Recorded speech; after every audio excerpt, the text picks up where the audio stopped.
Hi friends and dear student, कैसे हैं आप लोग। आई होप आप लोग अच्छे होंगे। अभी तक हम लोग रिलेशन में देखे हैं डेफिनेशन ऑफ रिलेशन, उसके कुछ एग्जांपल देखे और domain and range of relation देख चुके हैं। आगे हम लोग देखेंगे टाइप्स ऑफ रिलेशन। तो चलिए देखते हैं हम लोग टाइप्स ऑफ रिलेशन कितने टाइप्स के हैं और उसका डेफिनेशन क्या है, ठीक है। उससे रिलेटेड एग्जांपल देखेंगे। तो चलिए पहला देखते हैं हम लोग टाइप्स ऑफ रिलेशन में। पहला टाइप है इम्पिटी रिलेशन। सबसे पहले समझिए कि इम्पिटी रिलेशन है क्या। जैसे हम लोग रिलेशन किसी भी दो सेट के लिए रिलेशन डिफाइन करते हैं, जब हम लोग रिलेशन डिफाइन करें और रिलेशन में एक भी ऑर्डर्ड पेयर न आए, यानी उसमें एक भी एलिमेंट न आए, तो इस टाइप के रिलेशन को कहते हैं इम्पिटी रिलेशन, ठीक है। जब हम लोग रिलेशन डिफाइन करेंगे तो उस रिलेशन में एक भी एलिमेंट ना हो, यानी रिलेशन में एलिमेंट में क्या होता है ऑर्डर्ड पेयर, तो इसमें एक भी ऑर्डर्ड पेयर ना हो, एम्प्टी हो, तो इस टाइप के रिलेशन को हम लोग कहते हैं एम्प्टी रिलेशन। और इसको हम लोग हाई से डिनोट करते हैं। तो जैसे आप यहाँ डेफिनेशन देख सकते हैं, no any element of A is related to any element of B. यदि मान लीजिए दो सेट हैं ए और बी, तो ए का कोई भी एलिमेंट बी के किसी भी एलिमेंट से रिलेटेड ना हो, तभी उस टाइप के रिलेशन को हम लोग कहेंगे इम्पिटी रिलेशन। चलिए इसको और अच्छी तरीके से समझने के लिए एक एग्जांपल देखते हैं।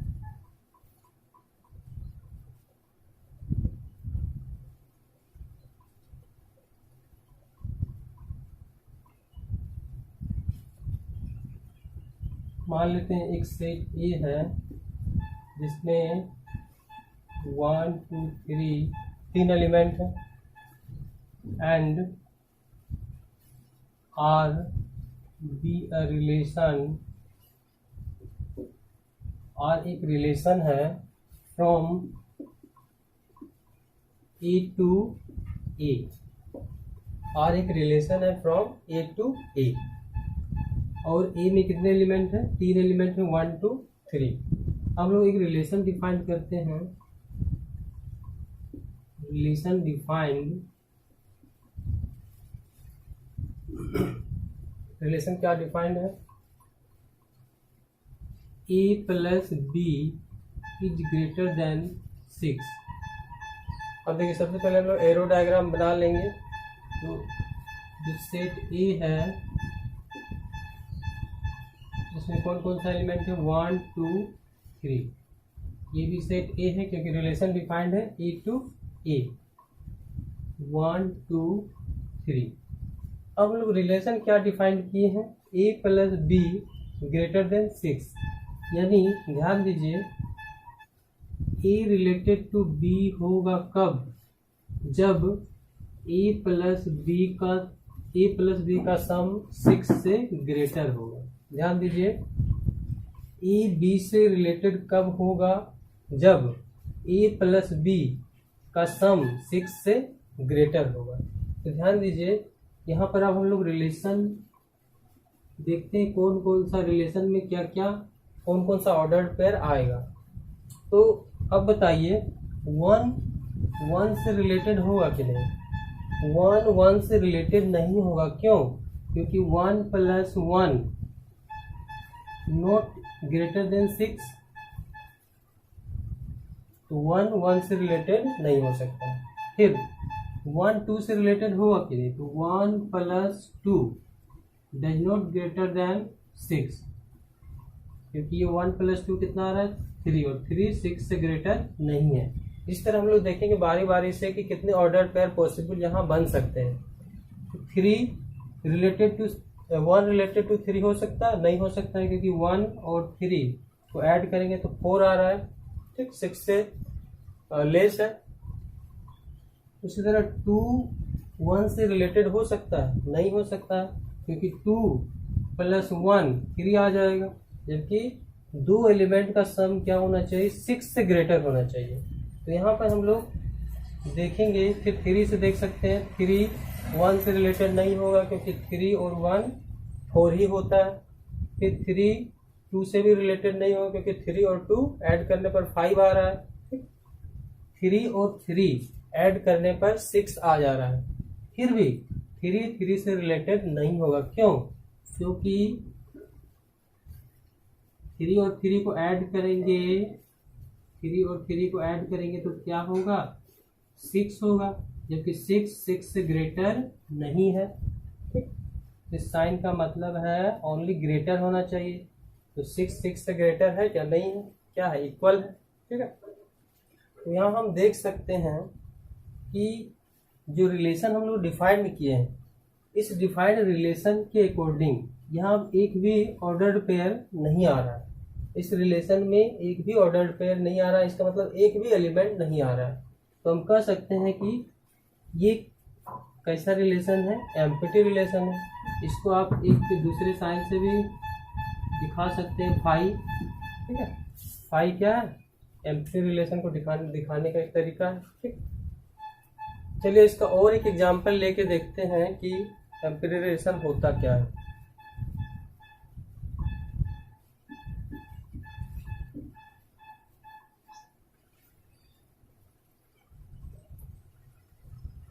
मान लेते हैं दो सेट,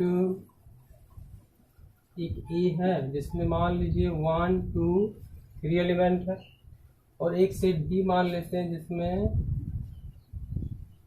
4 5 और 6 एलिमेंट है। एक रिलेशन हम लोग डिफाइन कर रहे हैं, रिलेशन डिफाइंड। रिलेशन कैसे डिफाइंड है? A is greater than equal to B.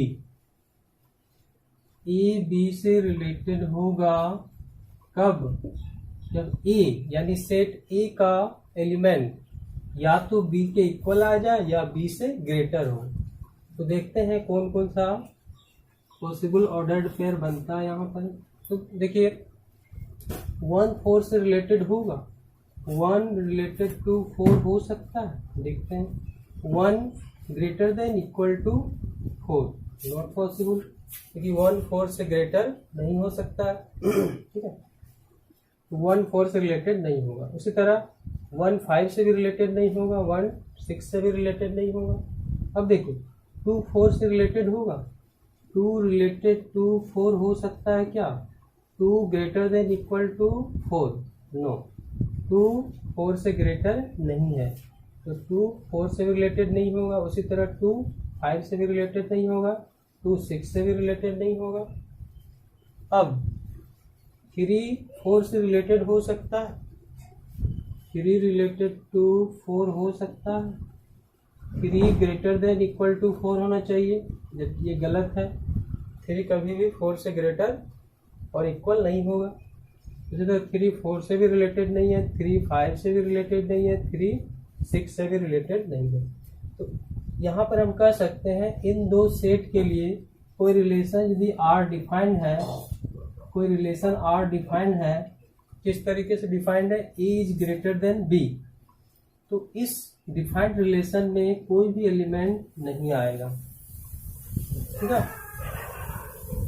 तो कोई भी एलिमेंट नहीं है इसमें, इसका मतलब क्या है? ये एम्प्टी रिलेशन है। जब किसी रिलेशन में कोई भी एलिमेंट ना आए, कोई भी ऑर्डर्ड पेयर ना आए, तो उस टाइप के रिलेशन को हम लोग क्या कहते हैं? Empty relation. तो यहाँ लिख सकते हैं are is empty relation.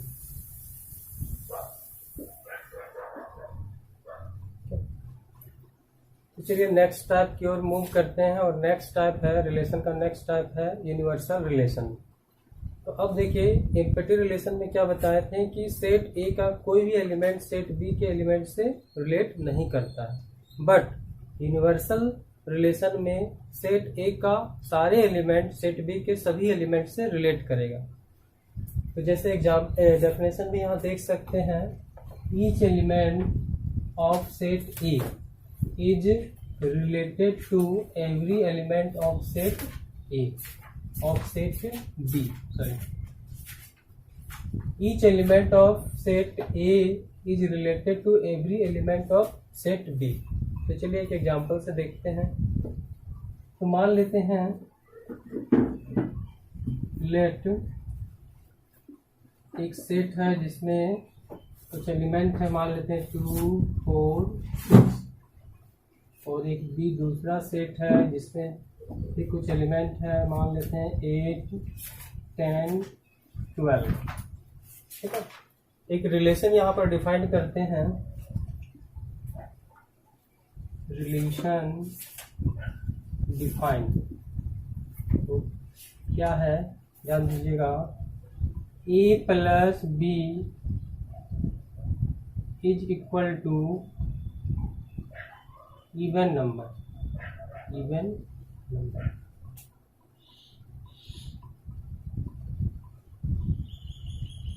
Relation क्या डिफाइन किए हैं, a plus B is equal to even number, that means A B से रिलेटेड होगा, यहाँ लिख सकते हैं a रिलेटेड टू b, कब रिलेट होगा, जब ए बी से रिलेटेड कब होगा, जब a plus B is equal to even number.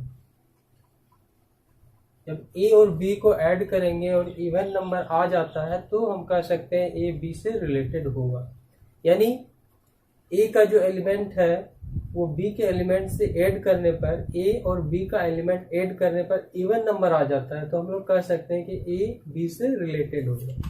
तो देखिए यहाँ पर दिया हुआ है सेट a में कौन कौन सा एलिमेंट है, 2, 4, 6। तो यहाँ पर हम लोग सेट a में लिखते हैं 2, 4, 6, और सेट b में कौन कौन सा एलिमेंट है, सेट b में है 8, 10, 12, 8, 10, 12। ठीक, अब देखिए, अब हम लोग को देखना है कि रिलेशन में कौन कौन सा एलिमेंट आएगा, रिलेशन में कौन कौन सा एलिमेंट आएगा, यानी कौन कौन सा ऑर्डर पेयर आएगा। तो बताइए, 2 8 से रिलेटेड होगा, 2 8 से रिलेटेड होगा, क्यों होगा, क्योंकि 8 2 प्लस 8 कीजिए, 2 प्लस 8 करने पर 10 आ जा रहा है, 10 क्या है, इवन नंबर है, इसीलिए 2 8 से रिलेटेड होगा। तो यहाँ हम लोग लिख सकते हैं 2 रिलेटेड टू 8। ठीक है, सेकंड देखिए, 2 10 से रिलेटेड होगा, यस 2 10 से भी रिलेटेड होगा, क्यों होगा, क्योंकि 2 प्लस 10 कीजिए कितना आएगा, 12, और 12 क्या है, एक इवन नंबर, तो 2 10 से भी रिलेटेड होगा, या लिख सकते हैं 2 रिलेटेड टू 10। इसी तरह आप देख सकते हैं 2 12 से भी रिलेटेड होगा, क्यों, क्योंकि 2 plus 12 is equal to 14 and 14 is a even number.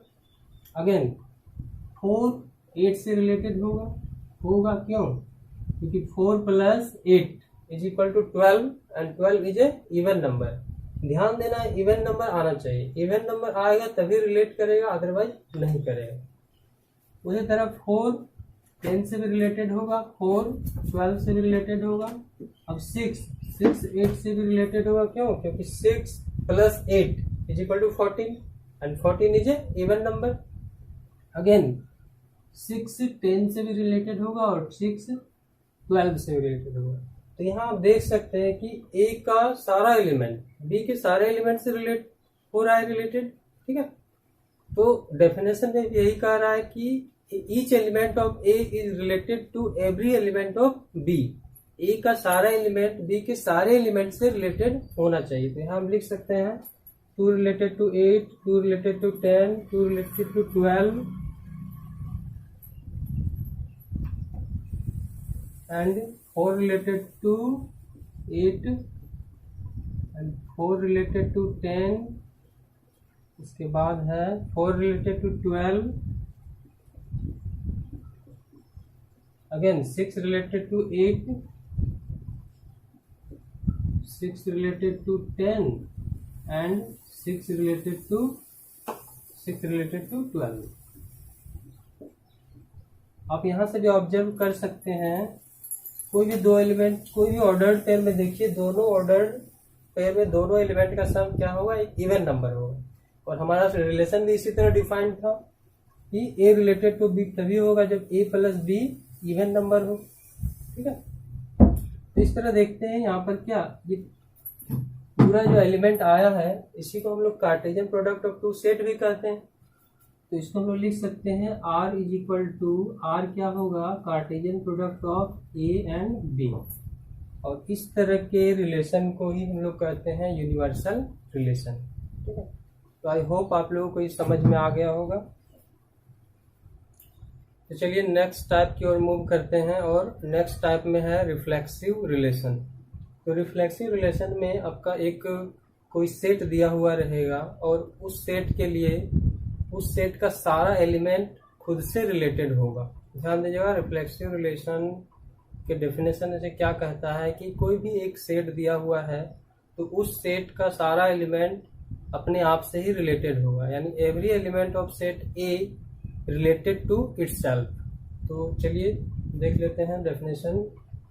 Reflexive relation का क्या डेफिनेशन है, इफ आर, देखिए कोई एक रिलेशन दिया हुआ है आर इन अ सेट ए, और कोई एक सेट है और उसका एक रिलेशन आर दिया हुआ है, और एवरी ए का प्रत्येक एलिमेंट, ए में जितने भी एलिमेंट है वो सारे, यानी ए और ए बिलोंग्स टू ए, मतलब ए का सारा एलिमेंट, इफ जब ए खुद से रिलेटेड हो, ए का हर एक एलिमेंट खुद से रिलेटेड हो और वो कहाँ हो, रिलेशन में हो, then R is called reflexive relation. ठीक, एक हम लोग एग्जांपल ले लेते हैं। मान लेते हैं एक सेट ए है जिसमें 3 एलिमेंट है 1 2 3, और 3 रिलेशन हम लोग लिखते हैं। हमेशा ये रिलेशन ए क्रॉस ए, इसके कार्टेशियन प्रोडक्ट का ये सबसेट होगा। ठीक, तो ये हम डायरेक्टली ले लिए हैं R1 R2 R3। अब यहाँ देखेंगे कि क्या ए का सारा एलिमेंट खुद से रिलेटेड है कि नहीं। तो देखिए ए का 1 से रिलेटेड है, यस 1 से रिलेटेड है। ठीक, ए का दूसरा एलिमेंट है 2, तो 2 से रिलेटेड है, यस 2 से भी रिलेटेड है। ठीक, और तीसरा एलिमेंट है 3 से भी रिलेटेड है। इसके अलावा और कुछ भी 1 कम से कम 1 अपने आप से रिलेटेड होना ही चाहिए। उसके बाद किसी और एलिमेंट से रिलेट कर सकता है, बट अपने आप से रिलेटेड होना ही चाहिए। ए में जितना भी एलिमेंट दिया हुआ है वो सभी, यानी यहाँ पर हम लोग एरो डायग्राम से इस तरह दिखा सकते हैं 1 2 3, 1 2 3। देखिए 1 से रिलेटेड है, 2 से रिलेटेड है, 3 से रिलेटेड है। ठीक, तो यहाँ पर हम कह सकते हैं जो R1 है वो एक रिफ्लेक्सिव रिलेशन होगा। ठीक है, अब देखिए सेकेंड रिलेशन क्या दिया हुआ है, 1 1 2 2 3 3 1 2 2 3। तो यहाँ भी देखिए 1 से रिलेटेड है, 2 से रिलेटेड है, 3 से रिलेटेड है। अब 1 2 से भी रिलेटेड है, 2 3 से भी रिलेटेड है, लेकिन हम लोग को मिनिमम देखना है कि सारे एलिमेंट अपने आप से रिलेटेड होना चाहिए। तो यहाँ देख रहे हैं ए का सारा एलिमेंट खुद से रिलेटेड है, इसका मतलब ये भी क्या है, R2 भी एक रिफ्लेक्सिव रिलेशन होगा। ठीक, थर्ड एग्जांपल देखिए R3। तो यहाँ देखते हैं 1 से रिलेटेड है, यस 2 से रिलेटेड है। ठीक, 3 के लिए यहाँ देखिए 3 के लिए 3 से रिलेटेड नहीं है। ठीक, तो देखिएगा रिलेशन 3 में, रिलेशन थर्ड है, इसमें सारा एलिमेंट अपने आप से रिलेटेड नहीं है। ठीक है, 2 एलिमेंट तो है, 1 से रिलेटेड है, 2 से रिलेटेड है, बट 3 से रिलेटेड नहीं है। देखिए यहाँ 3 कहीं भी नजर नहीं आ रहा है, यहाँ 3 not related to 3 in R3, so we can say that, यहाँ हम कह सकते हैं R3 रिफ्लेक्सिव रिलेशन नहीं है, this is not reflexive relation. तो चलिए रिफ्लेक्सिव रिलेशन का और एक एग्जांपल देखते हैं। एग्जांपल 2, मान लेते हैं एस कोई सेट है, all lines in a plane. मान लेते हैं किसी प्लेन में बहुत सारे लाइन है, इस टाइप से मान लेते हैं एक प्लेन है और इसमें बहुत सारे लाइन दिए हुए हैं इस टाइप से। अब ध्यान दीजिए रिलेशन क्या दिया हुआ है, L1 रिलेटेड टू L2, मतलब कोई भी 2 लाइन कैसे रिलेटेड होगा, L1 पैरेलल टू L2। तो यहाँ पर देखिए कि दो लाइन, कोई भी दो लाइन आप ले सकते हैं, तो वो किस तरीके से रिलेटेड है। जैसे मान लीजिए L1 और L2 दो लाइन ले रहे हैं, तो L1 पैरेलल टू L2 इस तरीके से रिलेटेड है। तो बताइए इसमें हर एक लाइन खुद से रिलेटेड है कि नहीं, क्योंकि हर एक लाइन खुद का पैरेलल होता है। ठीक, जैसे मान लीजिए एक लाइन L1 ले लेते हैं, ये L1 है, मान लेते हैं ये एक लाइन L1 है। तो बताइए L1 का ही पैरेलल होगा? यस होगा। ठीक, क्योंकि L1 का ही पैरेलल है, खुद से रिलेटेड है, इसका मतलब L1 बिलोंग्स टू R, मतलब L1 रिलेशन में बिलोंग्स करेगा। तो यहाँ लिख सकते हैं every line parallel to itself, हर एक लाइन खुद का पैरेलल है। तो यहाँ आप कह सकते हैं L1 बिलोंग्स टू R। कोई भी आप दो लाइन ले लीजिए, कोई भी एक लाइन ले लीजिए और रिलेशन देखिए कि क्या है, L1 पैरेलल टू L2, इसका मतलब L1 पैरेलल टू L2 है।